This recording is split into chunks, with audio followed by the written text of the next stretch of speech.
चुनाव हम जीतेंगे तो बाजा बजेगा शहनाई बजेगी तो विरोधी परेशान होगा कि नहीं होगा। अब जैसे उदाहरण में अखिलेश जी के साथ में था, आप पता करिए कि अम्बेडकर नगर, आजमगढ़, गाजीपुर, बलिया, मऊ, बस्ती, तमाम जिलों में जो नहीं जीता उसका तो बाजा बज ही गया। तो अब की किसका बजेगा बाजा? अब यहाँ जो चुनाव लड़ रहा है, यहाँ तो सपा के लोग कह रहे हैं कि लड़ाई ओम प्रकाश राजभर और अखिलेश जी की हो रही है। तो अब अखिलेश जी के और ओम प्रकाश राजभर के बीच में जो लड़ाई हो रही है, तो अखिलेश जी आए तो मान के चले गए कि अब हम जा रहे हैं और सब लोग चले जाओ, यहाँ दाल नहीं गलने वाली है। मुझे आश्चर्य है उस नेता पर, 70% गाड़ियाँ लेकर के लोग लौट गए। जो 10 जिले से लोग आए थे सब चले गए। आज आप भी माहौल क्षेत्र में देख रहे होंगे कि कम से कम इन लोगों को डटे रहना चाहिए, लेकिन ये लोग अपनी हार मान करके लौट गए। बाजा बजाने की बात बताइए आपकी, बाजा कैसे बजेगा? चुनाव हम जीतेंगे, चुनाव हम जीतेंगे ना, तो हमारे लोग खुशी का बाजा बजाएंगे।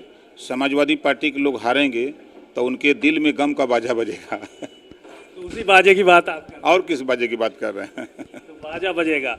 दूसरी बात ये थी कि ये चुनाव जो है वो धीरे धीरे नज़दीक आता जा रहा है। 2 दिन की कैंपेन बची हुई है मात्र, लेकिन ये देखा जा रहा है कि जो विपक्ष के लोग हैं वो बड़ा आश्वस्त हैं, कह रहे हैं कि चुनाव जीत रहे हैं, पब्लिक चुनाव लड़ रही है। गलतफहमी में है। देखिए, सच को स्वीकार तब लोग करेंगे जब 8 तारीख को रिजल्ट आएगा। मैं डेली 8 मीटिंग करता हूँ। 8 मीटिंग में कम से कम हमको अंदाज़ है कि 30 बूथ, 32 बूथ, 15 बूथ, 18 बूथ ऐसे आ जाते हैं। हमको अंदाज़ 25 के ऊपर हो जाते हैं। और मुझे अभी तक जो रिजल्ट मिला है उसमें 388 बूथ पर दारा चौहान को 70%, 80%, 90% वोट मिल रहा है। ये मैं झूठ नहीं बोल रहा हूँ। 76 बूथ हैं जहां समाजवादी पार्टी 70-80% वोट पा रही है। 56 सीटें हैं, 56 बूथ ऐसे हैं जहां 19-20 की लड़ाई है। कहीं हम 50 वोट से जीत जाएंगे, कहीं वो 40 वोट 50 वोट से जीत जाएंगे, इतना अंतर है। अब अगर जोड़ लीजिए 76 और 56 तो और 388, तो हम 56 और 76, तो किस मुंह से समाजवादी पार्टी के लोग जीत रहे हैं? और वोट का रेशियो यहाँ कुल मिला करके 80,000 वोट मुसलमान का है, एक्यूरेट वोट बता रहा हूँ, 35,000 यादव का है, और कुल मिला करके 10 से 12,000 वोट राजपूत का है। राजपूत के वोट पे दावा है।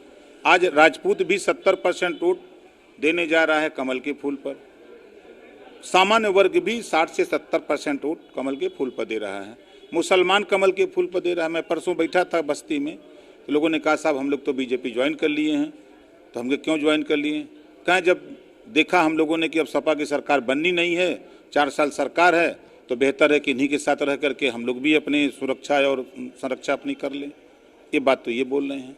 हर वर्ग का वोट देखिए, बाहर चाहे जितना कोई बोल ले, मैं घूम रहा हूँ, हमारे लोग घूम रहे हैं, गुण में, पाल में, प्रजापति में, नाई में, कुम्हार में, लोहार में, दुसाद में, कमकर में 70% से ज़्यादा 80% दलित वोट देने जा रहा है बीजेपी को।